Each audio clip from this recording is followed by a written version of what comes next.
bersama berdoa. Tuhan Yesus, kami mengucap syukur bahwasanya oleh kemurahan-Mu pada sore petang malam hari ini Tuhan, kami diberi kesempatan untuk beribadah, memuji Tuhan, meninggikan nama Tuhan, dan kami siap untuk merenungkan firman Tuhan. Dalam nama Tuhan Yesus, terbuka mata rohani kami, telinga rohani kami, menangkap setiap pesan Tuhan yang terbaik bagi kami. Di dalam nama Tuhan Yesus kami berdoa dan mengucap syukur. Amin. Ya, Tuhan, kita boleh ketemu lagi. Saya bisa firman Tuhan. Ternyata tidak kebetulan saya digeser di minggu pertama. Saya jadi yang mengawali adanya Natal yang indah. Luar biasa. Jadi seakan-akan kayak korban Natal. Ada Natal baru dipasang kemarin, ternyata saya yang mengawali. Ya, bulan Desember selalu mengesankan buat kita semua. Kita selalu menunggu saat atau momen Natal, walaupun di Desember sendiri banyak suka duka yang kita alami, dan tapi selalu Desember selalu kita tunggu, selalu kita nantikan.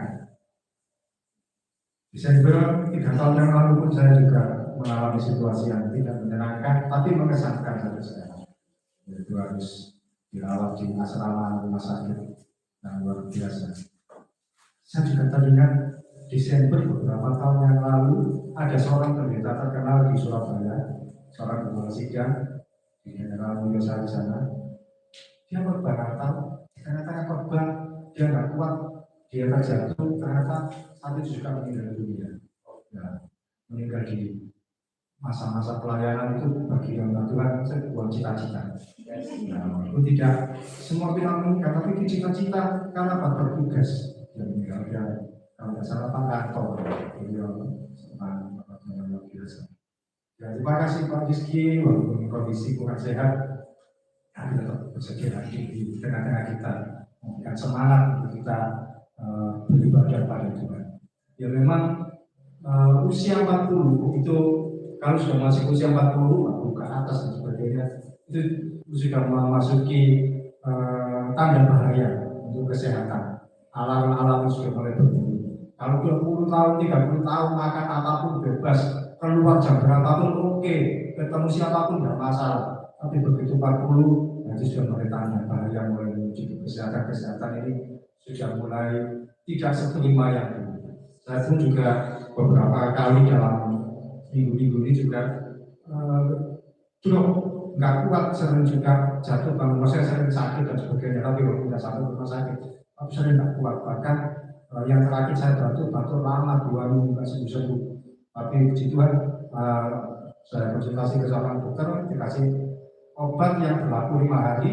Saya beli hari Selasa, Sabtu, jatahnya obatnya habis, ternyata juga sembuh batuk saya. Dan sekarang puji Tuhan, tidak lagi batuk-batuk. Biasanya saya tidak malam harus batuk-batuk, sedia minuman, dan sebagainya, tidur sampai nggak tenang. Puji Tuhan, bisa melayani karena semua kita. Saya mau sharing dari teladan tokoh Natal yang ada di Alkitab. Yang kiranya bisa jadi berkat bagi kita semua. Jadi saya mengawali sharing Natal bulan Desember ini. Yang pertama, langsung saja, yaitu dari ketaatan seorang yang kita kenal, namanya Maria, seorang perempuan yang jadi fokus Natal, yang jadi figur Natal. Biasanya ketika Natal pasti berbicara tentang Maria. Kita buka dari atau kita baca sama-sama dari Lukas 1 ayat 38. Kalau tidak siap bisa baca dari sini. Sudah saya siapkan ayatnya. Pas, tidak mungkin salah karena copy paste dari internet Alkitab.me. Mari kita baca sama-sama. Lukas 1 ayat 38. Kata Maria, sesungguhnya aku ini adalah hamba Tuhan, jadilah padaku menurut perkataan itu. Lalu malaikat itu meninggalkan dia.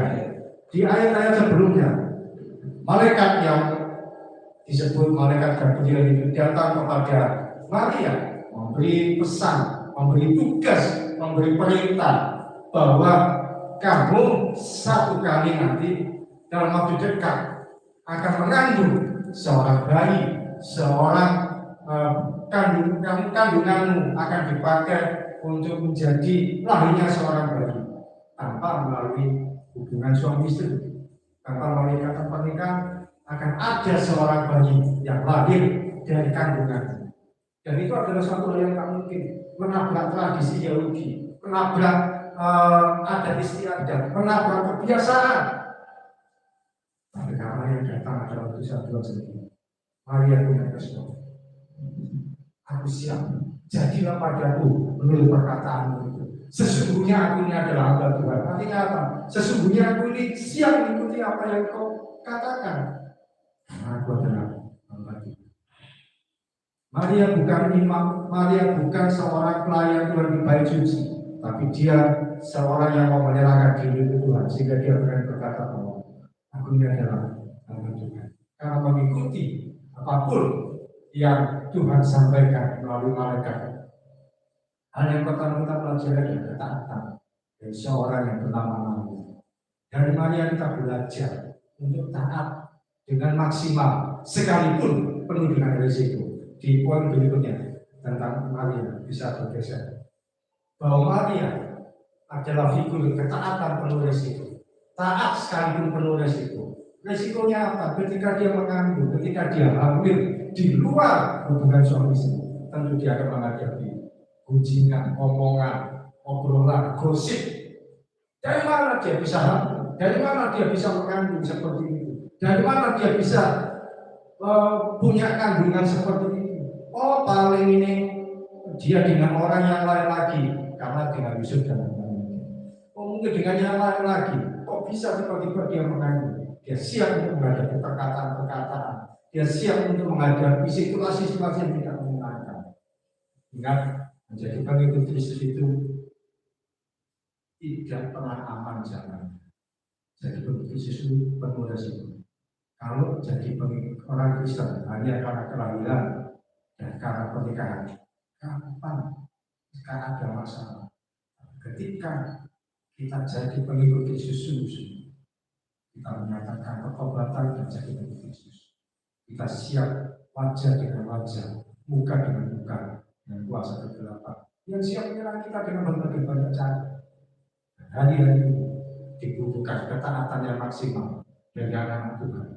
Itu siap menjadi orang Kristen yang menghadapi risiko, yang menghadapi tantangan, nggak mudah menyerah menghadapi situasi apapun. Berani kita belajar untuk taat pada Tuhan, sekalipun penuh risiko yang tidak pernah mudah. Apakah kita pilihannya dengan taat pada Tuhan dengan sepenuh hati, atau artinya kita cuma mundur, wis gak usah pelayanan di gereja yang datang cuma sedikit, gak semangat, atau ketika di tempat lain tidak menyenangkan, aduh gak enak, wis gak usah ikut Tuhan lagi. Apa aku ikut Tuhan difitnah terus, ikut Tuhan aku dibully terus, ikut Tuhan aku diejek terus, ikut Tuhan Yesus. Gak pernah mudah. Jadilah seorang Kristen penuh dengan cahaya, jadi berkat dimanapun. Jangan jadi orang yang busuk, jadi perkataan yang gak enak bagi orang lain. Jadi setiap kita pengikut Yesus, berani ada tantangan, berani ada beresiko. Dan juga saya tuliskan, belajar taat apapun yang Tuhan inginkan, taat apapun yang Tuhan ingin untuk kita kerjakan, taat untuk apapun yang Tuhan ingin kita laksanakan. Saya tahu gereja ini tidak pernah mudah untuk berdiri, tapi ketika Pak Rizky menerima visi untuk melayani di gereja ini, memang tidak pernah mudah. Saya tahu mengenal beliau sejak awal. Potongannya mungkin bukan seorang gembala, gak ada cita-cita atau latar belakang menjadi gembala, tapi karena beban yang dia harus pikul, dia kerjakan gerejanya. Tertatih-tatih dia, melangkah dengan penuh kesulitan dia, tapi saya percaya Pak Rizky tidak pernah menyerah. Seorang diri kemudian dengan penuh semangat ada bersama dengan kita sampai ini. Begitu juga setiap kita, dimanapun kalian ditempatkan, jangan pernah menyerah. Kerjakan dengan maksimal ketaatan. Setiap kita, saya yakin tidak akan selamanya kita ada di sini bersama-sama. Setiap kita bersatu kali, pasti Tuhan utus satu persatu di mana itu, apakah Yulius tempat yang lain, Ferdinand juga ketika lulus, nggak mungkin selamanya di sini. mungkin ditabur di tempat yang lain, yang di sini ada orang-orang lagi yang lain lagi. Tapi ketika satu orang diutus, berani kan, taat kepada Tuhan, mengerjakan dan melayani dengan maksimal, belajar dari tempat ini, dibawa keluar dan menjadi seorang hamba Tuhan yang tangguh, jadi pelayan-pelayan Tuhan yang maksimal. Mungkin Kak Edi, Desember ini masih di sini, tahun depan tidak di sini lagi, benar ya? Tapi berani ketika di tempat yang lain, membawa spirit dari sini, membawa semangat dari kota Surabaya ini, melayani di tempat yang lain lagi. Satu orang di tangan di tempat yang lain menjadi pribadi yang luar biasa, bertumbuh dengan maksimal. Taat pada Tuhan. Kalau usah nunggu banyak orang, kalau usah nunggu ada teman-teman yang banyak, kalau usah. Ketika satu orang diutus, jadi berkat sekalipun bersih.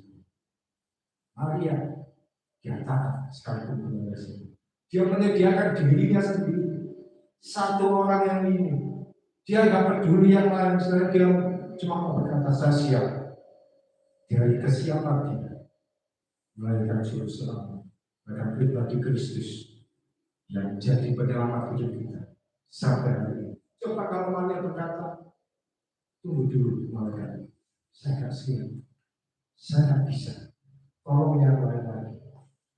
Yang ikut Tuhan iya, tapi harus penuh hikmat, penuh logika, misalnya begitu. Dan kalau saya ambil di wanita bagaimana, apa yang terjadi? Maka tidak akan akhir selamanya.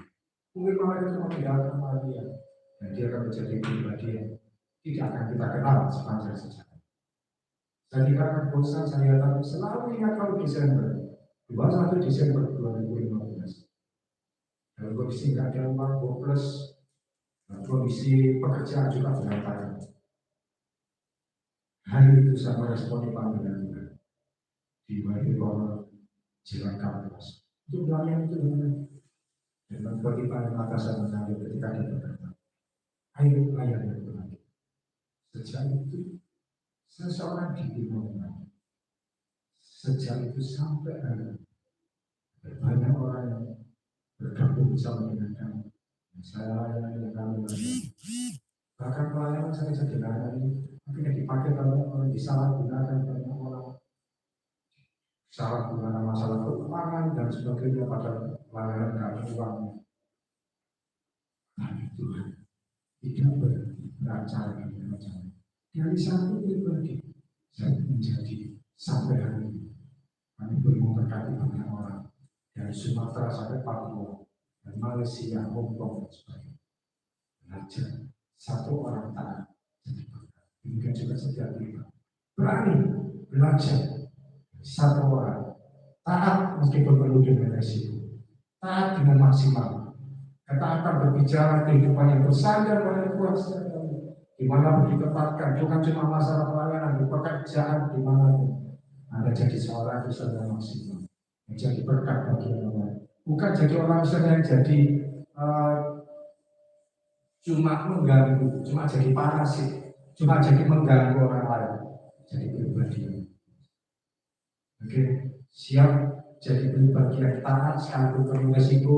Persyaratan yang pertama, jadi seperti Maria yang taat berkata siap sekalipun situasi tidak menyenangkan, sekalipun pilihan yang sulit, dia harus hamil sebelum dia menikah atau hamil di luar hubungan suami istri. Yang kedua, poin yang kedua ini juga saya sampaikan penuh dengan serius, yaitu mengenai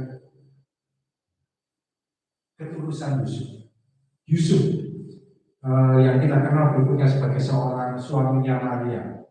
Yusuf ayat dasarnya Matius 1 ayat 19. Kalau bisa terbaca kita baca sama-sama, kalau tidak bisa dari Androidnya. Matius 1 ayat 19, 1, 2, 3. Karena Yusuf suaminya seorang yang tulus hati dan tidak mau mencemarkan nama istrinya di muka umum, dia bermaksud menceraikannya dengan diam-diam. Di tradisi Yahudi ada istilah bahwa pertunangan itu sudah dianggap seperti suami istri. Jadi waktu itu Yusuf dengan Maria sudah pertunangan. Lalu sudah pertunangan itu kalangan masyarakat setempat sudah dianggap bahwa mereka suami istri, hanya saja belum tinggal bersama dan tentu belum boleh melakukan hubungan seksual. Jadi kami sudah dianggap sebagai suami istri, seperti suami istri. Bahwa oh ini sudah pasti pertunangan itu sudah pasti bahwa oh ini adalah pasangan yang suami istri. Nah, mungkin terpisahkan. Kalau di Indonesia kan ada istilah sebelum jalur kuning melengkung, gak masalah, meskipun sudah tunangan masih belum tentu jadi. Nah, kalau di Yahudi mereka menghargai hubungan, sehingga kalau sudah bertunangan itu sudah dianggap suami istri. Sehingga kalau ada kata menceraikannya diam-diam, itu jangan bingung, belum menikah pun sudah menceraikannya, tidak kan sudah dianggap menikah. Yusuf seorang yang tulus hati artinya apa? Tulus hati itu menjaga kekudusan, menjaga kemuliaan hati, menjaga hubungan yang baik dengan Maria, dengan penuh kehati-hatian. Hari ini bagaimana hubungan anak-anak Tuhan di dalam menjalin hubungan satu dengan yang lain? Apakah tulus hati Maria dengan Yusuf menjaga diri, tidak melakukan hubungan secara fisik di dalam mereka berdua. Tapi saya tulis di sini bahwa Yusuf tidak mau mengambil yang bukan haknya. Hari-hari ini anak-anak Tuhan, anak-anak muda, seringkali kalau pacaran main fisik itu rasanya kurang. Iya Pak ya? Bukan seringkali seperti itu. Akhirnya jatuh di dalam dosa kecil, jatuh di dalam dosa yang terlalu liar, terlalu kacau. Kalau anak-anak Tuhan, anak-anak muda melakukan berhubungan dengan pasangannya tapi tidak melibatkan fisik, rasanya kurang. Akhirnya ada yang jatuh dalam situasi yang sama, terlibat dalam hubungan yang buruk. Satu kali ketika saya membina di SMA dulu, ada seorang perempuan yang anak kelas 3 SMA waktu itu datang pada saya. Saya lupa namanya. Jadi muridnya harus datang kepada saya. Kak gimana? Saya bingung ini gimana? Lu kenapa? Dia punya pacar angkatan darat militer, tapi tidak seimbang. Dan dia sudah berhubungan jauh dengan yang militer ini. Kalau dan orang tua yang memberi ultimatum, kalau nggak menikah dengan yang militer ini, nggak dianggap keluarga. Tapi kalau menikah dengan yang militer ini, dia harus pindah, tidak seimbang. Menyebabkan diri sendiri, biasa nggak bisa memberi solusi. Ya sudah, kalau mau dianggap keluarga ya silakan menikah dengan dia. Tapi akhirnya kalau nggak mau meninggalkan Tuhan Yesus. Hari ini jaga kekudusan. Yang ada di sini jaga kekudusan. Yang tadi disampaikan Pak Rizky bahwa yang di sini banyak yang belum punya pacar, bukan berarti juga aman-aman. Memang aman sekarang belum punya banyak pikiran. Tapi ketika nanti Tuhan izinkan punya pasangan, jaga diri, jaga kekudusan. Kami tidak membawa di dalam diri kita ini ada gelora, ada gairah, ada nafsu. Orang muda nggak bisa dinikahi, tapi bisanya kamu jaga diri, jaga kekudusan. Jangan sampai terlewat, jangan sampai jatuh dalam situasi yang sama. Kalau sampai jatuh dalam situasi yang sama, sudah gak laku kamu pelayanan, gak laku kamu jadi anak Tuhan. Bukan Tuhan itu gak bisa ngampuni, Tuhan ngampuni. Tapi maaf untuk pelayanan, kamu gak laku, bukan gak laku tapi nanti dulu. Karena apa? Namamu sudah tercemar, kehidupanmu sudah tidak lagi murni. Kalau sudah mulai melakukan hal yang fisik di dalam kamu menjalin hubungan dengan orang lain, mumpung masih banyak yang belum punya pacar, saya kasih tahu, jaga kekudusan. Oke, karena itu adalah sesuatu yang banyak membuat orang jatuh. Banyak sekali. Dan yang menyedihkan bagi saya seringkali banyak instansi-instansi Kristen yang justru hal pokok di dalam moral, terutama masalah kekudusan. Saya bekerja di beberapa instansi Kristen sampai hari ini saya melihat dan menyesal, saya bukan menyesal, tapi saya merasa sedih. Justru di instansi Kristen, anak-anak itu belajar itu dalam situasi yang sama, terjebak dalam ketidakputusan, terjebak dalam hubungan yang sama. Kita nggak bisa berkata, oh saya tidak mau seperti itu. Nah, bisa kita lakukan. Saya mau menjaga diri supaya saya tidak salah. Saya pernah jadi pegawai salah satu toko buku Kristen terkenal di Surabaya. Di yang terkenal itu ada di Pergulan, ada satu lagi. Pergulan terus kemudian yang lurus lagi jalan Kongres Pokan di situ juga ada toko buku rohani terkenal. Toko buku Kristen terus sekarang sudah tidak ada. Sekarang kan toko buku Kristen sudah ada semua. Toko buku rohani sudah tidak ada. Waktu itu tahun 2002, toko buku rohani masih jaya-jaya. Saya jadi salah satu pegawai di situ. Saya jadi tadi sini mumpung ada tangan. Menyedihkan mereka karena tidak menjaga kekudusan sebagaimana. Hari ini biasanya itu ada piket. Piket itu karyawannya tidak banyak. Nah, saya satu kali pernah ke bagian piket. Ada kasir satu, ada karyawan toko satu, dua. Saya ada satu teman lagi, ada satu lagi bagian piket. Mengecewakan adalah bagian kasir ini cewek pacaran sama kepala piket. Kamu pasti biasanya toko buku itu sepi jam antara jam 1, jam 2, jam 3. Nanti mulai rame jam 4 ke atas. Kira-kira jam 1, jam 2. Nah, kepala yang turun ke ruang toko, ke ruang kasir. Di situ mereka berhubungan fisik. Lalu kan ciuman dan sebagainya. Itu buku Kristen. Saya bukan ini karena saya nggak punya pacar di situ, tapi saya kok seperti ini. Itu buku Kristen. Bahkan bukan cuma pegawai yang seperti itu banyak. Karena apa? Sebagian yang cowok punya pacar kasir, ada lagi kepala manajer toko, pimpinan toko. Ketika acara keluar kota, naik mobil sama-sama, dia ngajak pacar, aku pulang gitu. Dan ternyata manajer toko saya seperti ini. Di toko buku instansi Kristen. Kemudian saya lulus kuliah, saya masuk ke sebuah sekolah. Saya ngajar di SD Kristen. Kepala sekolahnya bebaskan dengan tidak sekolah. Saya melihat ini instansi Kristen. Setelah dari situ, saya pindah ke sekolah yang lain. Di sekolah yang lain, ketua yayasan yang juga kepala sidang gereja juga. Di sekolah itu ada gereja. Ya saya ikut dengan jemaat.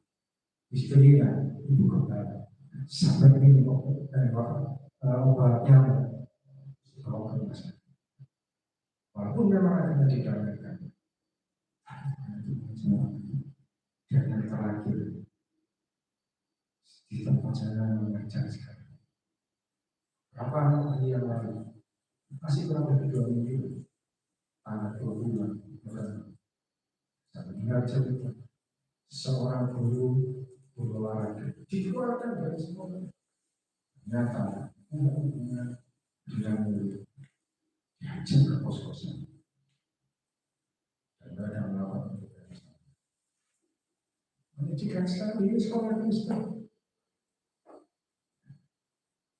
Gurunya yang seharusnya menjadi figur yang baik, jadi contoh yang baik, bahkan gurunya ini aktif di persekutuan 2 kampus. Dia sekolah. Oh, ketika sudah dikeluarkan, sudah selesai, dia mengambilkan status kumpul dengan teman-teman persekutuan, ditulis caption, bersama dengan mereka yang menerima saya apa adanya. Mereka tidak mereka menerima saya, istilahnya apa ya? Walaupun bersalah masih tetap ada orang menerima Tuhan mengampuni. Iya Tuhan mengampuni. Teman-teman ini, tapi jangan dibanggakan misalnya. Saya kan bangga bahwa aku saya nggak apa-apa berbuat. Kalau masih ada teman-teman komunitas yang menerima, harusnya dibanggakan. Pertobatanmu hari ini jaga, jangan menunggu. Apalagi kalau beryakin bahwa pasangan yang sama kamu ini adalah orang yang akan jadi suami nanti atau istrinya. Hari-hari hari yang jatuh karena tidak bisa menjaga diri. Jangan kekudusan yang benar ke depan. Poin saya yang kedua yaitu ketulusan hati, karena jaga kekudusan. Saya ngajar ke anak-anak SMA, anak-anak SMK yang saya ajar, saya sampaikan pada mereka bahwa bukan berarti kalau punya pacar itu adalah merupakan pacarnya berarti berhak melakukan apapun kepada dia. Yang saya ajarkan anak-anak SMK itu banyak yang perlu buat saya sampaikan. Bukan berarti kalau punya pacarnya itu punya hak sepenuhnya atas tubuh. Nah, jaga dulu. Belum yang punya hati siapa ya? Suaminya. Nah itu jangan. Bukan berarti kalau punya pacar itu berarti merupakan legalitas untuk berbuat apa itu. Tidak. Tidak. Oh ini saya sudah punya pacar, saya bebas ngapa-ngapain dengan pacar saya. Jaga, jaga, jaga kemudian hati. Tidak banyak yang mengatakan seperti ini, tapi saya sampaikan di depan kalian. Jaga diri. Bahkan sudah punya pacar, pernah punya pacar atau tidak? Jaga. Nah, kalau sudah sampai melakukan hubungan yang di luar batas, mengarah kepada kecintaan, mengarah kepada seks bebas, lain nggak laku, mau ngomong apa nggak laku, mau pujian bagaimana nggak laku, susah untuk kembali lagi. Ya proses lagi dari apa? Proses lagi dari min, bukan lagi dari nol, tapi dari minus. Proses lagi kamu pemulihan dengan Tuhan, pemulihan sampai ke ini poin yang kedua, jaga kekudusan yang saya sampaikan dengan benar. Penuh kehadiran. Saya SMP, SMA sudah tidak berani ambil dengan apapun, komitmen apapun yang saya lakukan. Sangat mulia dan sebagainya. Saya kenal dengan istri saya itu ketika saya sudah terakhir skripsi menjelang lulus. Dan ketika kami serius, kami sudah punya panggilan kami akan menikah. Istri saya ini, suami saya dan itu yang akan kami kerjakan. Sehingga kami tidak akan mengingkari jaga diri. Siapapun, dimanapun, sebagai apapun, jaga diri. Poin ketiga, poin terakhir. Poin yang pertama tadi ketaatan Maria, total maksimal, dimanapun atau dia disuruh apapun dia siap. Poin yang kedua yaitu ketulusan hati Yesus, menjaga hubungan Maria. Yang ketiga, penyembahan orang Majus. Saya bacakan dari Matius 2 ayat 1 sampai 3. Sesudah Yesus dilahirkan di Bethlehem, di tanah Yudea, pada zaman Raja Herodes, datanglah orang-orang Majus dari timur ke Yerusalem dan bertanya-tanya, di manakah dia, raja orang Yahudi yang baru dilahirkan itu? Kami telah melihat bintangnya di timur dan kami datang untuk menyembah dia. Motivasi orang Majus mencari Yesus sang raja itu. Mereka berkata, kami mau menyembah. Menyembah artinya kita memiliki keintiman dengan Tuhan. Kita memiliki hubungan yang erat dengan Tuhan, hubungan pribadi dengan Tuhan, hubungan yang tidak terpisahkan dengan Tuhan, memiliki jadwal kita yang baik dengan Tuhan. Dan hari-hari dicari orang yang mau intim dengan Tuhan, bukan cuma orang yang mau cari berkat atau mujizat, dicari orang-orang yang mau intim. Adakah ditemukan di antara kita hari-hari ini? Kalau kita nggak intim dengan Tuhan, bisa masuk di poin berikutnya. Saya sempat menuliskan apa tidak berbeda. Penyembahan itu keintiman dengan Tuhan. Kita intim dengan Tuhan. Adakah setiap pagi kita menyediakan waktu intim dengan Tuhan? Atau kita sibuk dengan aktivitas kita sehingga kita lupa atau gak sempat untuk memiliki waktu berbagi dengan Tuhan. Saya tuliskan di poin yang kedua ini, kalau kita nggak intim dengan Tuhan, akan mudah burnout. Burnout itu apa? Burnout itu capek dalam pelayanan, mengerjakan segala sesuatu. Kita mudah capek, bukan cuma pelayanan, pekerjaan atau apapun, kita akan mudah burnout itu. Sudah rasanya itu kehilangan semangat lagi.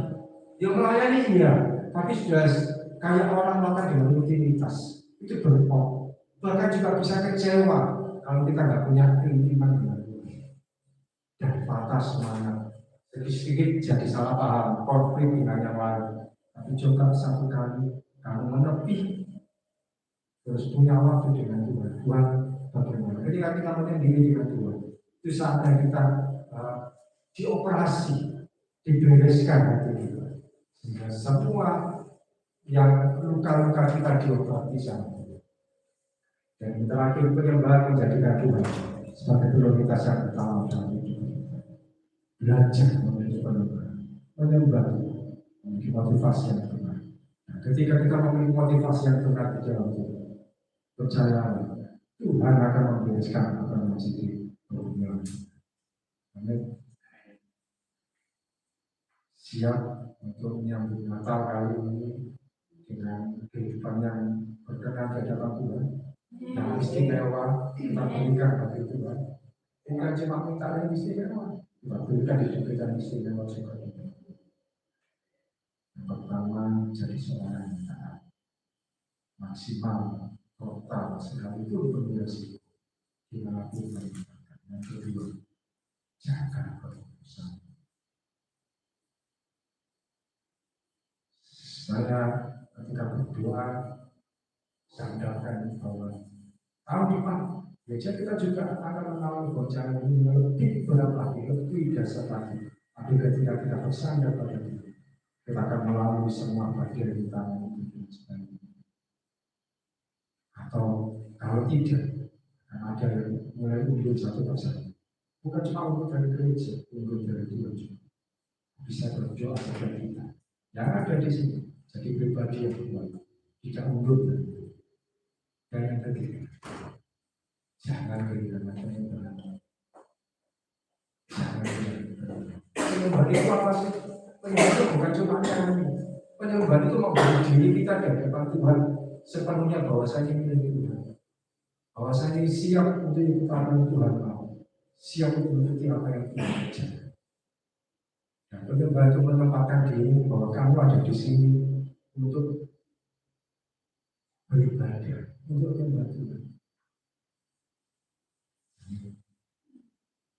Siap memberi yang terbaik bagi Tuhan. Oke, nah kita bersama-sama sahabat Tuhan. Tuhan Yesus, terima kasih. Firman-Mu sudah saya sampaikan, pesan-Mu sudah hamba berikan bagi anak-anak Tuhan di tempat ini. Kiranya kami boleh belajar menjadi seorang yang taat seperti Maria, mau melakukan dengan penuh resiko apapun yang ada di dalam. Kiranya kami boleh siap Tuhan. Setiap tantangan dalam pelayanan, dalam apapun yang kami hadapi sehari-hari, kami membawa hidup yang berkenan di dalam. Dan yang kedua, kami mau belajar untuk menjaga keputusan. Kami tidak akan berkata saya kebal. Ampuni sekali kami sering sekali seperti itu. Saya tidak boleh melakukan seperti itu. Tidak. Tapi kami mau berkata Tuhan, jagai langkah kami. Kalau kami punya hubungan dengan seseorang, kami mau Tuhan jaga supaya tidak melangkah dalam situasi yang sama. ada siapapun, anak-anak Tuhan yang ada di sini, adik-adik yang di sini Tuhan. Mereka yang memang belum punya hubungan spesial dengan seseorang, apa berdoa satu ketika satu kali mereka punya hubungan dengan seseorang yang spesial, itu adalah pribadi yang Tuhan tempatkan, dan mereka bisa saling menjaga diri dengan baik, tidak melakukan hubungan yang salah, dan jaga kekudusan sampai pada pernikahan. Dan yang ketiga, karena kami boleh memberikan intiman dengan Tuhan, menyembah Tuhan dengan sepenuh hati, memberi diri kami untuk Tuhan, supaya kami tidak mudah kecewa, tidak mudah patah semangat, tidak mudah berotak, setiap hari diisi roh kami. Karena penyembahan itu seperti kami memberikan bahan bakar bagi roh.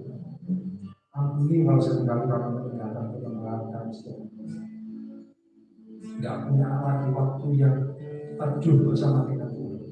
Ampuni kami Tuhan, seringkali sibuk, seringkali merasa bahwa sibuk pelayanan dan sebagainya, tapi sampai tidak punya waktu untuk menyendiri bersama dengan Tuhan. Hari-hari berdoa, kami mau hidupkan berubah, diubahkan. Di minggu pertama Desember kami mau kita berkenan dengan. Terima kasih Tuhan Yesus berkatmu penyertaan atas gereja ini. Nah, percaya Tuhan yang punya rencana atas gereja ini dari awal sampai saat ini, gerejanya harus berjalan sesuai dengan kasih Tuhan. Berkati Pak Rizky Tuhan yang membawakan, berkati kesehatan beliau, kuat di dalam pelayanan Tuhan yang tetap semua. Di dalam nama Tuhan Yesus kita berdoa dan ucap syukur. Amin.